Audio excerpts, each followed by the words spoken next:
Can information security deliver tangible results? And I want to invite an expert in information security from Positive Technologies for this topic. Alexey Lukatsky, to your applause, is back on this stage. Good afternoon, and please, put your heads together. The main thing is to connect me, and you hear me. You can hear me, right? So, good afternoon, colleagues. I will say right away that if someone asks me, I don't know what San Cisco is, so don't even ask, despite having 18 years of experience in the company. So, what is cybersecurity today? I already mentioned this morning during the plenary session. Let's just recall it from the perspective of Soviet cartoons, which illustrate many aspects in the field of IT and cybersecurity very well. I think you remember this fragment from the 13th episode of Well, Just You Wait. The wolf, who is peddling away, reaches 100% of something: certification, import substitution, security, combating threats, and so on, but in reality, he is going nowhere. And this is a very good illustration, in essence, of the majority of cybersecurity specialists who are held hostage by the current, well, probably, situation we all find ourselves in. And this is related not only to the special military operation. This story has probably been going on for more than a decade, as we engage in work that neither business nor the government has any clear purpose for. Perhaps, from the state's perspective, a security professional should focus on implementing state requirements. But in reality, if someone, for example, a pro-Ukrainian hacker, hacks an organization's website and posts a political slogan, public services will not be halted and citizens will certainly not lose anything as a result. Although many seem to get overly fixated on the fight against such messages, effacements, and so on. While we have open external ports on the perimeter, an unconfigured normal database from which personal data of ordinary citizens is leaking, supposedly no one is monitoring this because there are no such requirements. So, if we think about why we are engaged in cybersecurity, we may have completely different views on this issue. There probably isn't a universal point of view. Many of them are shown on the slide, but all of this is not entirely for the sake of results, because it is largely a process. And we remember, many of us probably read this in textbooks or studied it at university, that cybersecurity is a process. But when we teach that cybersecurity is a process, we forget that any process must have a result. And so, when we start to think about how exactly the enterprise I have joined and the cybersecurity professional considers the role of cybersecurity, we may or may not experience a moment of clarity. So, how does the cybersecurity professional, the director of the information security department, think about their role? He needs to combat threats. He searches for vulnerabilities, eliminates them, and tries to reduce the number of incidents, setting himself certain metrics, aiming for 0 incidents over a specific reporting period. This is an unattainable figure, but he is trying to reach it. While companies are being broken, enterprises are collapsing, data is leaking, and so on. Why? Because the attempt to combat an infinite number of attacks, of which we have an infinite quantity, is a mathematically proven fact, just like the number of vulnerabilities. It is pointless, because in an infinite set, even if you solve a finite number of problems, you still have an infinite number of problems remaining. If we try to look at it from the perspective of a risk specialist, and in many companies, at least commercial ones, there are risk specialists, they approach it from a slightly different angle. They start to compile large sheets with risks, risk registers, lists of risks numbering 400, 300, 500 items, assessing the probability, assessing the damage, a very objective evaluation. However, by the time the risk manager reaches the end of this assessment, they have a list of 400 risks that needs to be reviewed again because technologies have changed, business models have changed, business processes have changed, and risks need to be reassessed. In other words, it's an absolutely objective story, very well calculated, but ultimately unnecessary, because by the time it was made, everything needs to be redone from scratch. However, if we look at the role of a top manager, their thoughts on cybersecurity are not focused on it. Unfortunately for us and fortunately for them, they view the problem from the perspective of the entire business. Their task is to grow the business or implement public services without losing or violating the performance indicators for public services. This is a very simplified view, but it is accurate. Accordingly, the business's task here is to identify unacceptable events and focus precisely on that. Do not try to eat the elephant whole, but focus only on the most delicious parts, that is, on what could lead to catastrophic consequences. This is exactly what any businessman or top manager thinks about. I am a top manager at Positive Technologies, and I have personally felt how my attitude towards cybersecurity is changing. When I was a regular cybersecurity specialist about 30 years ago, working on programming protection systems, I had one perspective on what I was doing. When I was working at Cisco, I had a different perspective on how to develop this direction. An ideal world, a world of pink ponies, do it this way and no other. When I became a top manager, I evaluate this completely differently. I do not have infinite resources. To ensure security, I must focus on what is important. Moreover, we clearly understand that what is unacceptable pertains not only to information security and IT. Fire is also an unacceptable situation. The arrival of masked shows and the revocation of licenses or the shutdown of a business are also unacceptable. In other words, any top manager begins to prioritize what they focus on first and what they want to prevent. Unfortunately, the security professional views this situation a bit differently. He looks at it from the perspective that, well, I have a threat model. Whether it is agreed upon or not, it doesn't matter. The company sent me a list of vulnerabilities, but only 70 are registered daily, while around 200 known vulnerabilities emerge, and there are even more unknown threats. This means that approximately 60,000 vulnerabilities emerge each year. How to eliminate them is not entirely clear, and so we begin to build this work on eliminating all vulnerabilities, understanding that it is impossible, and we start to reflect. Yes, we need to prioritize. The same goes for threats, and the same goes for incidents. And the business has exactly the same story, only its prioritization is of a completely different scale. That is, he prioritizes what could truly lead to catastrophic consequences. Yes, this is a less objective story than that of risk managers. It is quite subjective, but it is resolved very quickly. In my experience, within 2 hours, any team of top managers can easily compile a list of unacceptable events for themselves. Why has the Ministry of Digital Development now embarked on the issue of unacceptable events? Not because it is something new to distance itself from the FSTEC or the FSB with threats, incidents, attacks, etc., but because the Ministry of Digital Development understands that working at the level of information security and solving information security problems is impossible. It is necessary to rise to a higher level. There, you need to use different terminology, because as soon as you approach the head of the organization and say, "I need to fight against threats," he replies, "Go over there, the security people are spinning around, let them deal with it." And when we talk about unacceptable events, that is a completely different story. It is clear to the business, it is clear to the top manager. The top manager has recorded these 3 to 5 unacceptable events, and then they are communicated from the top down, and the information security specialists and IT professionals try to resolve them. And when security does not pay attention to business, does not rise up, we have a story, again, like in well, just you wait. Yes. There is some movement starting. It's no longer stationary, but it is still movement in a circle.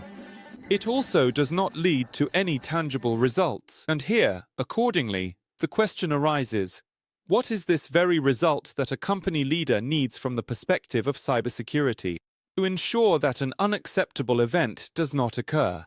Not all threats have been prevented, not all vulnerabilities have been eliminated, and whatever catastrophic event may occur, because everything else is not critical, the business will survive perfectly well even if something is idle for an hour. Well, unless it's continuous production, which has its own time parameters. That is, we need to identify unacceptable events again, not by a security specialist or an IT professional. This is done by the top management of a company, organization, government agency. It is not so important where this is implemented. Then we start to ground this in the IT infrastructure, that is, there are certain unacceptable events like fires, which are directed towards firefighters, as well as towards physical security, financiers, lawyers, and so on. Each area has its own unacceptable events. We are talking about what concerns ITB, and accordingly, this relates to IT infrastructure.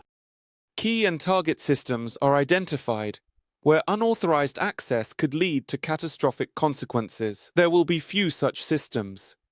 If I have an organization with 10,000 computers, then out of those 10,000, at most 1,000 are related to target systems, and sometimes even fewer. And I focus not on protecting the entire infrastructure right away, but only on what is important to me. What could lead to these unacceptable events? How will I combat them? 3 alternatives.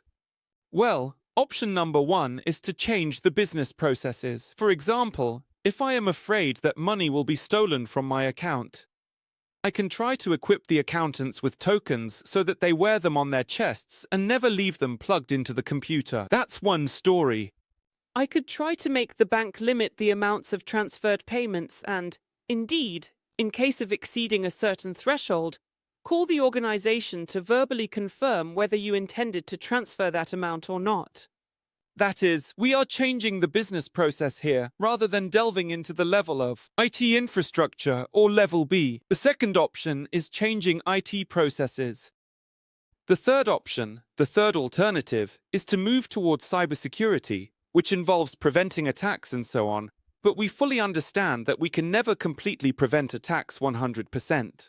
That is, even by building a protective wall around our organization, around the perimeter and so on, we have dropped flash drives, we have directors of the organization bringing in their personal devices, and no one ever tells them no. We have shadow IT when employees start using Telegram, even though it is prohibited. Instead of TrueConf, they begin using Zoom because they have a free license and 45 minutes of free Zoom, and so on. That is, we will never be able to prevent everything. Therefore, we have the task of monitoring. And one of the probably simple alternatives is hardening the IT infrastructure. Yes, this is something that security professionals do not like because it is not their area. It is the domain of IT specialists. However, it is precisely this that allows us to reduce the attack surface. That is, when we talk about information security, I see it not as a department that deals with something, but as a function that can be spread across different departments in the company. And HR is engaged in training specialists. Lawyers are responsible for compliance. Information security professionals are involved in monitoring and control, while IT specialists focus on hardening. That is, everyone is working together to solve a common problem related to preventing unacceptable events. And the IT infrastructure and its hardening are among the most important tasks. Segmentation, multi-factor authentication, proper architecture, channel redundancy. Data backup is essential in case we are hit by ransomware, so we can quickly restore data from the backup. Patch management. These are all simple. Well, in quotes, of course, but they are understandable functions that significantly reduce the attack surface and points of entry into the organization. If we cannot reduce the attack surface to 0, we can never achieve that. We have interactions with state technology. Contractors, counterparties, and software developers. We receive updates from them. In the past year, 7 companies in the field of cybersecurity in Russia have been hacked. In other words, you seem to trust a cybersecurity company, but it has been hacked, and through its update, malicious code has been delivered to you. You didn't even think about it.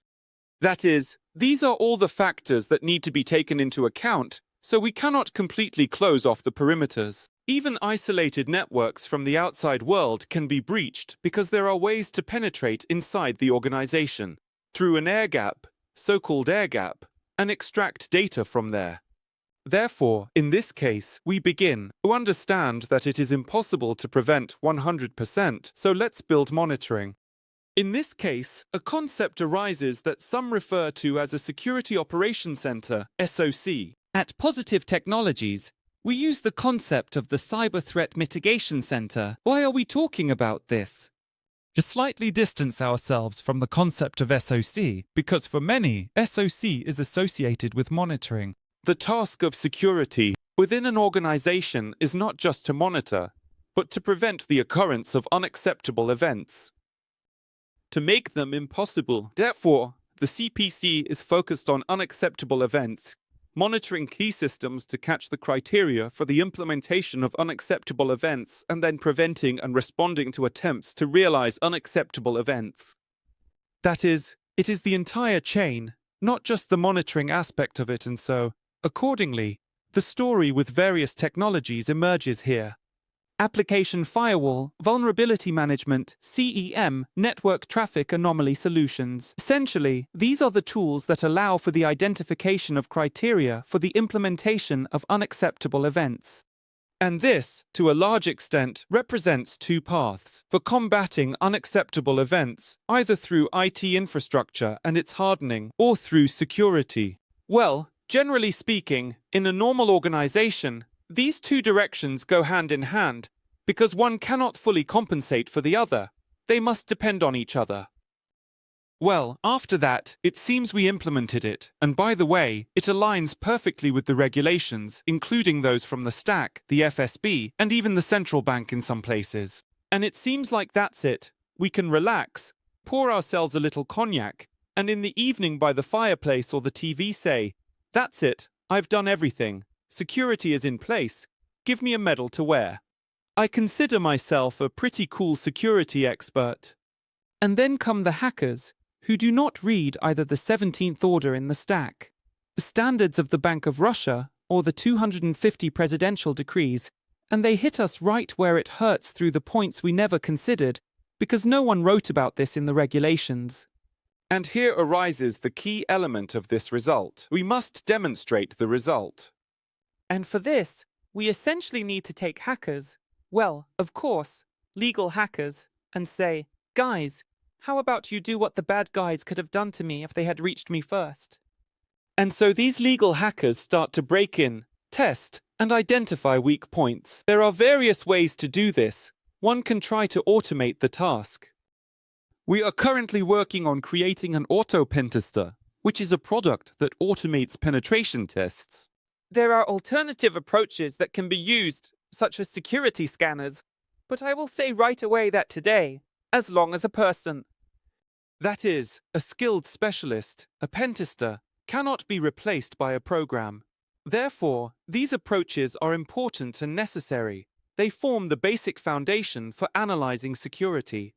However, to ensure that a real hacker, if they breach our perimeter, does not cause damage or lead to catastrophic consequences, it is necessary to use slightly different options. Pen testing, retesting, bug bounty, and cyber training. Part of this is already clearly outlined in regulatory documents, pen tests, and bug bounty programs. The Ministry of Digital Development is the first to launch a bug bounty program with public services. Now, a point about bug bounty has been included in the ranking of the digital transformation leader. Perhaps next year, the topic of bug bounties will become more advanced. And that software developers who are included in the Ministry of Digital Transformation registry must enter it only through bug bounties. Developers of security solutions should put their products on a bug bounty program before selling them and obtaining certification to avoid that elusive Joe. We have no vulnerabilities in our VPN product simply because no one is trying to hack us. Now, put the product on public display and let hackers from around the world try to break it. And if they haven't broken it, then yes, your product not only deserves to receive certification, but it also deserves to be called safe and provide a secure function to its customers. In other words, this story about bug bounty programs allows for no limitation on the number of specialists who will analyze testing laboratories, certification organizations, and so on, but rather gives a wide range of legal hackers the opportunity to test an organization for vulnerabilities, emulating the activities of real, already bad guys who regularly attack each of you, and perhaps you are not always aware of it. That is, this analysis of security, this verification that unacceptable events are impossible, represents a kind of peak or final point in the process of building relative cybersecurity. But don't think that this is where it all ends, because hackers are also constantly testing new ways to penetrate systems. Therefore, by establishing a process for analyzing security, we understand that here I have a weak spot, here I am weak, here I take a long time to respond, here I take a long time to eliminate vulnerabilities, and I find myself going back to the beginning. I am starting to assess how my processes for detection, response, IT hardening, personnel management, and so on are structured, and I find that I have a classic cycle. But this cycle is not just a closed loop. It is unclear for what purpose, but there is some result that a hacker cannot penetrate the organization. Of course, a hacker is a certain model of an offender. That is, if a foreign state security service is relevant to you, you will most likely attract individuals with similar experience for testing security, perhaps not with the same background. It is unlikely that we will find specialists from the CIA or NSA here, but we may find those with certain skills in hacking such organizations. If our intruder is a lone hacker, it is sufficient to simply announce a tender for a pentest and so on, and some individual will come, try to break in, and you will understand that if you haven't been hacked, then most likely another individual won't hack you either. And if you are hacked by just a lone individual, then that is already a reason to consider that even if you have a certificate for the system, such as some 27001 certification, it is quite difficult to talk about real security. And literally, in conclusion, what I am talking about now is not just a beautiful concept. Firstly, it fits quite well with the existing regulatory framework, which is important, and takes into account future changes in the regulatory base. The most important thing is that before we introduced this to the world, we did it ourselves. Positive Technologies announced a bounty for unacceptable events within its organization, and now any hacker can publicly try to hack us. If they succeed, they will receive 30 million rubles. That is, it's not 30,000 or 100,000 rubles, as in a standard bounty for discovering a vulnerability, it's 30 million. So far, in the year since the program's existence, no one has managed to achieve this. Well, because, on one hand, it's much more complicated. It's not just about finding a hole and reporting it. You have to go through the chain of vulnerabilities, reach the final point, execute an unacceptable event, and only then can you get 30 million. But that's exactly what the business wants. The business does not care how many holes we have on the perimeter. If these holes cannot be used to steal money, or to inject malicious code into software, or to steal any confidential information, or even to leak personal data. But not just a small volume of personal data, but a substantial volume, in order to be subject to potentially future turnover fines. For example, at Positive Technologies, only 4 unacceptable events are defined. That is, when we were doing this, we had several hundred. Well, like any security professionals. Let's include this threat and start combating it. Then we calculated how much it would cost us to protect against these threats. They thought, no, this is a bit too much, and then it was reduced to 4. For example, although we are supposedly software developers, we do not face a threat like the leakage of source code. We are currently releasing a lot in open source. Why is this not a threat to us? Well, firstly, very few people will understand it. We ourselves do not always understand our own source code. And secondly, it does not pose any problem, because the problem arises when someone injects malicious code into this source code. That is, the so-called supply chain attack, and this is a threat to us. This is the number 1 unacceptable event. The second unacceptable event is the infiltration of our clients' networks through our monitoring center. The third unacceptable event is the leakage of pentest reports of our clients, because there, in fact, the entire attack map for any of our clients is shown. Take, attack, break, remain unnoticed. The fourth is the theft of funds, mounting to several hundred million rubles. Every year, as financial well-being grows, this figure increases each time. That is, there are only 4 unacceptable events, although there are many more threats. But we are focusing on 4. Right now, if reverse penalties for personal data leaks are introduced, we will most likely add a 5th, because a fine of 500 million is a significant loss of funds for us. And this allows us to avoid getting bogged down in trivialities and to focus on what is most important. to protect what is most important and achieve results that are clear to top managers. Although they all seem to be security professionals, they are also counting money and asking the right question: why do I need this, and this? Not because it is required by AMSTEC, the FSB, Roskomnadzor, the Central Bank, the Ministry of Digital Development, and whoever else may be added from the regulators, but because it is important to me as a top manager. And that is when it becomes a more interesting story. It becomes clearer to the top manager. It does not exclude the implementation of regulatory requirements, and the security professional has a proper goal. No more running in circles. And not just running in place, but a real achievement of this effective cybersecurity that I was talking about. Well, here is a kind of roadmap towards the concept of effective cybersecurity. It's roughly the same thing I was talking about. Identify unacceptable actions and apply them to this infrastructure, either hardening or building a monitoring center and responding to unacceptable events. Well, and then there is the analysis of security. Among them are working with personnel, raising awareness, cyber training, and so on, but we have only 4 key activities. And then we can say that we engage in security not because it is required by someone, not because we are used to it and have been taught this, but because we provide measurable, tangible results specifically for the leaders who pay us our salaries. That's all. Colleagues, thank you very much. Thank you very much. Is there a question right away? Right away on the spot, please. Igor Milkovsky again. Alexey, here. You want more prizes, I get it. No, I know it well and admire the presentation very much. This is how it is. About 2 years ago, regulators explained to us that information security is part of functional safety.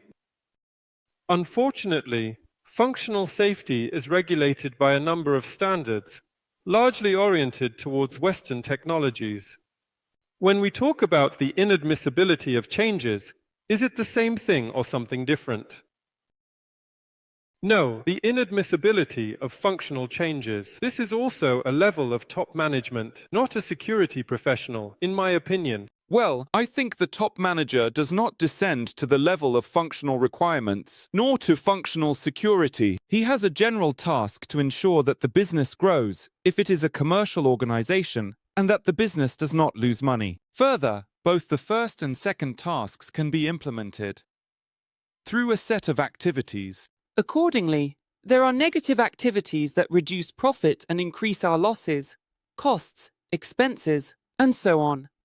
Accordingly, the idea with unacceptable events, with effective cybersecurity, is to increase one and decrease the other, but not to scatter efforts, rather to focus on how this will be done. There is no requirement from regulators here, just how to do it. It is said, you have a goal.